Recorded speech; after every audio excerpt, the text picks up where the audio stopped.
आज दिन सोमवार दिनांक 1 अगस्त 2022 और आज के हमारे संदेश का शीर्षक है दुष्ट आत्माओं के ऊपर अधिकार। हमारा आरंभिक वचन लिया गया है मत्ती अध्याय 10 वचन 8 से, जो कहता है, बीमारों को चंगा करो, मरे हुओं को जिलाओ, कोढ़ियों को शुद्ध करो, दुष्ट आत्माओं को खदेड़ो। तुमने मुक्त रूप से पाया है, मुक्त रूप से दो। हालेलुया। जिस दिन आप इस विश्व में जन्मे थे, तब परमेश्वर ने आपके लिए स्वर्गदूतों को नियुक्त किया था।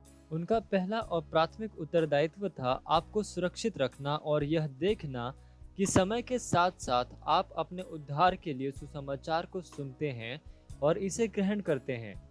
जैसे ही आप जीवन में आगे बढ़ते हैं, वैसे ही परमेश्वर ने आपको जो करने के लिए बुलाया है, उसके आधार पर वह आपके लिए और अधिक स्वर्गदूतों को नियुक्त करता है।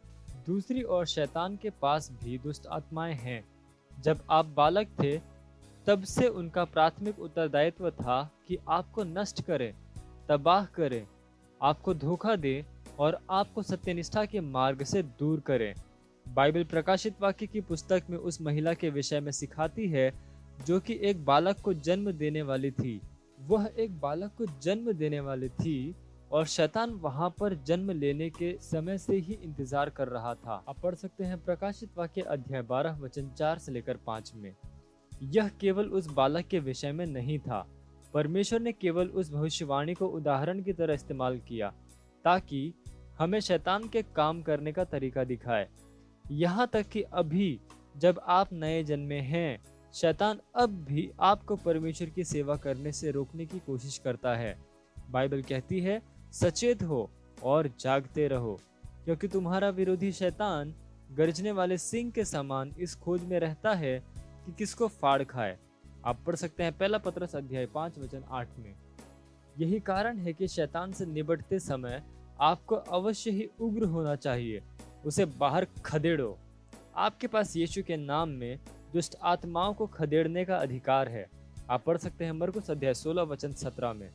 वह अधिकार स्वर्ग में, पृथ्वी में और नरक में विशेष और अद्वितीय है। इसलिए जब आप कहते हैं शैतान यहाँ से बाहर निकल यीशु के नाम में, तब उसे बात माननी पड़ेगी। फिलिपियो अध्याय 2 वचन 9 कहता है कि परमेश्वर ने प्रभु यीशु को बहुत ऊंचा दर्जा दिया और उसे एक नाम दिया जो हर नाम से ऊपर है। इफिसियों अध्याय 1 वचन 21 कहता है, वह बैठा है सब प्रकार की प्रधानता और अधिकार और सामर्थ्य और प्रभुता के और हर एक नाम के ऊपर, जो न केवल इस लोक में पर आने वाले लोक में भी लिया जाएगा। हालेलुया।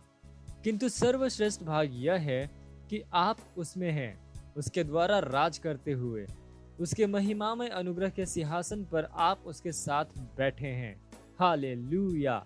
शैतान के पास कोई अधिकार नहीं है कि आपके देश में, शहर में, नगर में, सड़क पर और घर में, आपके जीवन में या आपके प्रियजनों के जीवनों में वस्तुओं को करें।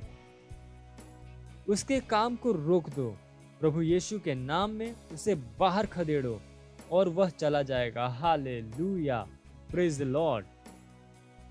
ये समय है प्रार्थना का। आप जहाँ कहीं पे भी हैं, अपने पवित्र हाथों को उठाकर अपनी आंखों को बंद करके मेरे पीछे ये प्रार्थना कर सकते हैं।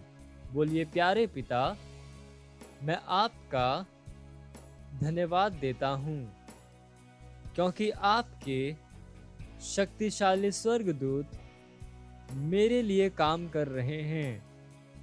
और आपका धन्यवाद मुझे शैतान और उसके दानवों के ऊपर अधिकार वाला नाम देने के लिए। शैतान और अंधकार के सभी दानवों के ऊपर प्रभु यीशु की उस विजय के लिए आपका धन्यवाद, जो कि मेरे लिए थी। मेरे घर में, मेरे शरीर में, मेरे धन में या परिस्थितियों में शत्रु के पास कोई प्रबलता नहीं है। प्रभु यीशु के नाम में आमीन। हालेलुया। Praise the Lord. आप अतिरिक्त अध्ययन पढ़ सकते हैं मरकुस अध्याय 16 वचन 17 और लूका अध्याय 10 वचन 19। और आप एक वर्षीय बाइबल अध्ययन योजना में पढ़ सकते हैं रोमियो अध्याय 6 वचन 1 से लेकर 14 और भजन संहिता अध्याय 56 से लेकर 59। और 2 वर्षीय बाइबल अध्ययन योजना में आप पढ़ सकते हैं इफिसियों अध्याय 5 वचन 1 से लेकर 8 और यशाया अध्याय 52। हालेलुया।